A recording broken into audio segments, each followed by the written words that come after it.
Le français par la méthode nature. Rédigé par l'auteur Arthur M. Johnson. Chapitre 41. 41e chapitre. La promenade dans Paris. Comment irons-nous à la Tour Eiffel?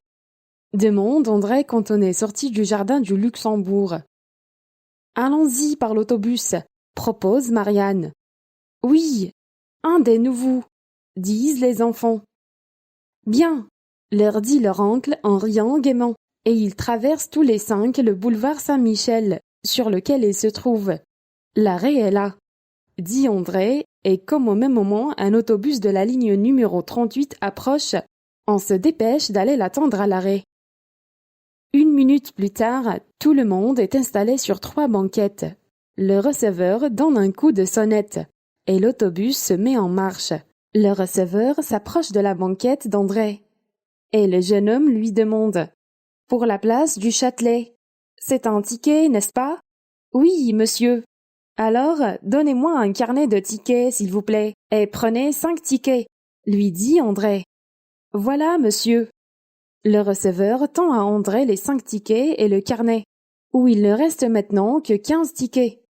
Puis, comme personne d'autre n'est monté à l'arrêt du Luxembourg, il retourne à l'arrière de l'autobus. Et déjà, on approche de la Seine. Encore une centaine de mètres, et la voilà. Elle est très large en ce point-là, et l'île de la Cité en occupe le milieu. Au moment où l'on traverse le pont Saint-Michel, Fatima demande à André. « Cette grande église, là à droite, n'est-ce pas Notre-Dame ?»« Si, c'est Notre-Dame, » répond André. « Voulez-vous que nous descendions la voir du moment que nous sommes tout près ?»« Oh oui, » dit Marianne. « Il y a si longtemps que j'ai envie de la voir. Bien, alors, venez. » Comme il n'y a pas beaucoup de voyageurs dans l'autobus à ce moment, le receveur remarque que nos amis veulent descendre, et il dit « C'est trop tôt, messieurs, dames. Le Châtelet, c'est le prochain arrêt. »« Oui, je sais bien, » lui répond André. « Mais mes amis veulent voir Notre-Dame. Merci quand même. »« De rien. » Et comme l'autobus s'arrête justement devant le palais de justice, le receveur dit à ceux qui veulent monter « Laissez descendre, s'il vous plaît. » Puis, quand nos amis sont descendus, il fait monter les nouveaux voyageurs, tire la sonnette et l'autobus repart. « Nous voilà donc dans l'île de la Cité, » dit André. « C'est ici que Paris a été fondé, il y a plus de 2000 ans. »« Qui est-ce qui a fondé Paris ?» demande Arthur. Et André lui répond « Je ne crois pas que personne le sache. Il y a 2000 ans, tu sais, on n'écrivait pas l'histoire. Tout ce qu'on sait, c'est qu'il y a 2000 ans. Lutèce, quand Paris s'appelait alors, était déjà une petite ville de Gaule. Oui, c'est vrai. Je l'ai appris à l'école. C'était à l'époque des Romains. » dit Arthur, tout content de montrer ses connaissances. « C'est juste, » lui dit André. « Je vois que tu n'as pas oublié ce que tu as appris. » Pendant ce temps, nos amis, en suivant le quai du marché neuf, sont arrivés devant l'église de Notre-Dame. Marianne et Fatima poussent un cri d'admiration. Les 2 enfants restent plus calmes. À leur âge, on n'aime pas encore beaucoup les églises, les vieilles maisons, les monuments. Tout cela appartient à l'histoire. Et les enfants vivent dans le présent. C'est pourquoi Arthur, au lieu d'exprimer son admiration pour ce magnifique monument, dit « C'est grand, mais ce n'est pas aussi haut que la Tour Eiffel. » En entendant cela, André lève les bras au ciel en s'écriant « La Tour Eiffel !» Il compare Notre-Dame de Paris à la Tour Eiffel. Ah, cette jeunesse! Il est si drôle en disant cela que tout le monde éclate de rire.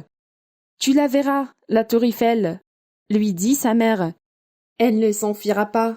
Tu peux être tranquille. » À ces mots, Jeanne éclate de rire.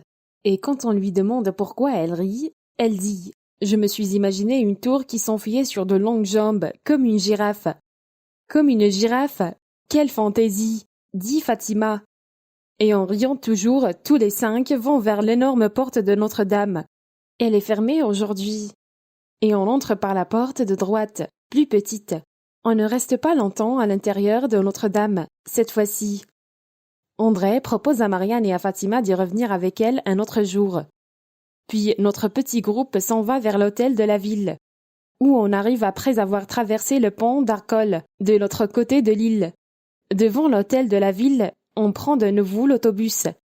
C'est une autre ligne, la ligne 72. Seulement, cette fois-ci, il y a une foule de gens à l'arrêt de l'autobus.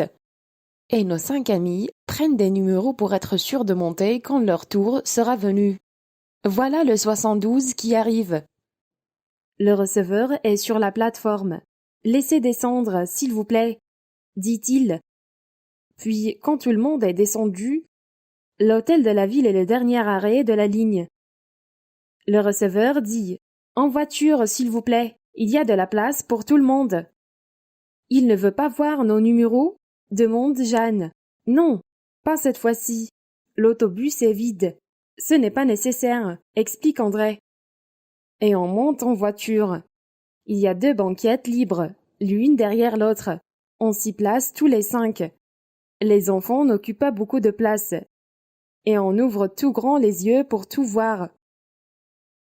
Au prochain arrêt, il y a également une foule de gens qui tous veulent monter. « Au numéro » dit alors le receveur. « 56 » dit une dame. Personne n'a de nombre plus bas. Par conséquent, c'est elle qui monte la première. Ensuite, demande le receveur. 57, 58. Le receveur prend les numéros. Et quand 10 voyageurs sont montés, il n'y a plus de place dans le bus. Et le receveur dit « C'est tout, complet !» Puis, il tire la sonnette et pendant que l'autobus se met en mouvement, il dit aux nouveaux voyageurs « Allons à l'intérieur, messieurs, dames, avancez, messieurs, dames, s'il vous plaît. Il y a des places assises à l'intérieur. » Puis il demande « Madame, pour la rue de Louvre. C'est un ticket, n'est-ce pas ? » « Oui, madame. Merci, madame. »« S'il vous plaît, monsieur. »« C'est combien de tickets pour le Trocadéro ? » « 4 tickets, monsieur. »« Merci. » Le receveur travaille vite. Et c'est bien nécessaire, car les arrêts se succèdent rapidement. Et à chaque arrêt, il y a une queue de personnes qui attendent de monter. L'autobus suit la rue de Rivoli et le palais du Louvre, et André explique tout ce que l'on voit à Marianne, à Fatima et aux enfants. Il est midi, la rue de Rivoli est pleine de voitures, les trottoirs sont noirs de monde. L'autobus n'avance plus que très lentement. Chaque fois qu'il se met en mouvement, une queue d'auto l'arrête. Et on ne fait par conséquent que 100 mètres à la fois, pas plus. Quand on sort de la rue de Rivoli, même les enfants poussent un haut d'admiration. Car vraiment, la place de la Concorde est une place superbe. « Regarde, maman !» s'écrie Arthur. « Un obélisque. Oui, c'est l'obélisque de Luxor. C'est le roi Louis-Philippe qui l'a fait venir d'Égypte en 1836. » Mais déjà, l'autobus a traversé la place de la Concorde. Et les derniers mots d'André sont couverts par un cri d'Arthur. « Regarde, Jeanne! Regarde, Fatima! La tour Eiffel !» En effet, entre les arbres du cours la Reine, on aperçoit par instant l'immense tour. Arthur est plein d'impatience. Il quitte sa place le premier et sort sur la plateforme. « Ah, voilà qui est bien plus intéressant que tous les monuments d'époque trop lointaine. La tour Eiffel, c'est le monument d'une époque qu'Arthur comprend et qui plaît à sa fantaisie. Notre-Dame est peut-être superbe, mais la tour, elle, est formidable. » Quand l'autobus s'arrête au pont d'Iéna, juste en face de la tour, Arthur est le premier à descendre. « C'est formidable, n'est-ce pas ?» répète-t-il en s'adressant à sa sœur. « Oui, c'est grand », dit Jeanne, plus calme que son frère. Et Fatima exprime son admiration en s'écriant « On ne comprend pas comment ça tient debout. » À ces mots, Arthur éclate de rire. « Ma vieille Fatima, on voit bien que tu es une femme. Crois-tu qu'elle est faite en bois, la tour Eiffel ? Elle est en fer, voyons. Et le fer, c'est fort, c'est 1000 fois plus fort que le bois. Voyons, Arthur, je ne suis pas si bête, tu sais. Bien entendu qu'elle est en fer, mais c'est tout de même admirable que ce soit si haut. Quelle hauteur a-t-elle d'ailleurs, monsieur Como ? Elle a 300 mètres de haut, On monte? Oui, oui. Et nos 5 amis se dirigent vers les 4 pieds, où il y a un des ascenseurs qui monte au 2e étage de la tour. André paye le prix de 5 billets, ce qui fait 2500 francs, et on monte le petit escalier qui mène à l'énorme ascenseur. Regarde, maman, ce qui est écrit là. Où, Arthur? Là. Et Arthur montre à Marianne un écriteau qui porte le texte suivant. Attention aux pickpockets. Eh bien oui, dit André. Il faut faire attention aux voleurs. Comme dans tous les endroits où il y a beaucoup de monde, il y a aussi des pickpockets dans les ascenseurs de la tour Eiffel. Et dans le reste de la tour aussi, d'ailleurs. Fais donc attention à ton sac à main, Marianne. Et vous aussi, Fatima. Merci, dit Marianne, qui n'a aucune envie qu'on lui vole son argent. Et elle décide de faire mieux attention à son sac. L'ascenseur monte lentement. La distance du sol augmente. Elle est de 57 mètres et demi au 1er étage. Puis l'ascenseur se remet en mouvement et continue à monter. Un peu avant le 2e étage, Jeanne dit « Je suis sûre que nous sommes déjà à plus de 100 mètres du sol. » 100 mètres, le double au moins, dit son frère, sûr de ses connaissances. Non, c'est plutôt Jeanne qui a raison, dit André. Le 2e étage est à environ 115 mètres du sol, si je ne me trompe. On dirait que c'est plus haut, dit alors Arthur. Et comme la censure est arrivée au 2e étage, tout le monde sort. Quelle vue superbe de cette hauteur! Venez, je vais vous présenter Paris, dit André. Commençons par l'ouest. À nos pieds, il y a le palais de Chaillot, qui a été construit en 1937, et où il y a 4 musées. Mais les musées, ça n'intéresse pas les jeunes. Beaucoup plus loin, vers l'ouest, vous voyez ce grand bois? C'est le bois de Bologne. Nous irons nous y promener un dimanche si vous voulez. Oh oui! Au nord, commence André, mais un cri de Marianne l'interrompt. Mon sac! Où est mon sac? On ne te l'a pas volé, j'espère. Je te l'avais pourtant dit, attention aux voleurs. Tu te souviens du texte de l'écriteau? Il est tombé à vos pieds, madame Marianne, dit Fatima, qui, heureusement, a vu le sac. Elle le ramasse et le donne à Marianne. La jeune femme devient toute rouge. Son effroi lui semble ridicule. Pour l'aider, André se dépêche de continuer son explication. Au nord, donc, vous voyez ce grand monument? C'est l'arc de triomphe de l'Étoile. Il a été commencé par l'empereur Napoléon Ier en 1806 et terminé par le roi Louis-Philippe en 1836. Pourquoi l'appelle-t-on l'arc de triomphe de l'Étoile? Demande Fatima.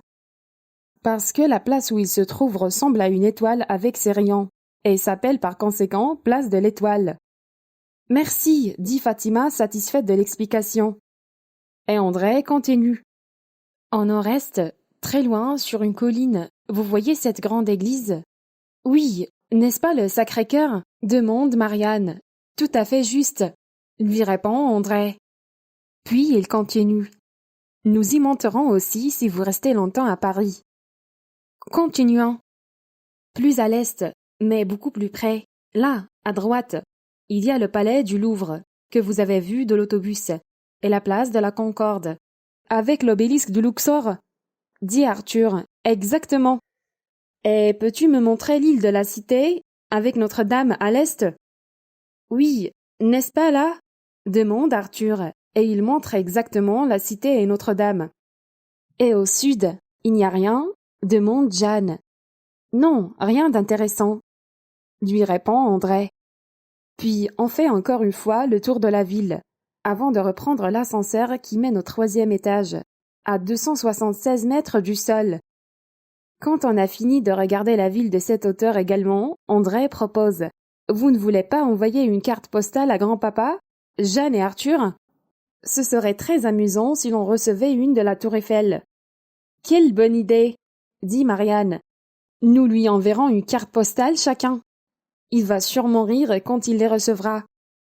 Et tout en riant, ils s'en vont acheter des cartes postales illustrées. Quand ils ont fini d'écrire, ils décident de redescendre.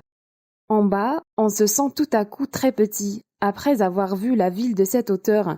Les arbres ont de nouveau leur grandeur naturelle, et les personnes ne peuvent plus être comparées à de petits insectes. Où irons-nous maintenant? Demande André. Moi, j'ai faim et j'ai soif, déclare Arthur. Et moi aussi. J'ai une soif terrible, et j'ai faim également, dit Jeanne. On décide donc d'aller dans un restaurant sur le boulevard Saint-Michel qu'André connaît très bien. Seulement, nous n'irons pas à pied, ni en autobus, mais en bateau, dit André. En bateau, vive l'oncle André, crient les enfants.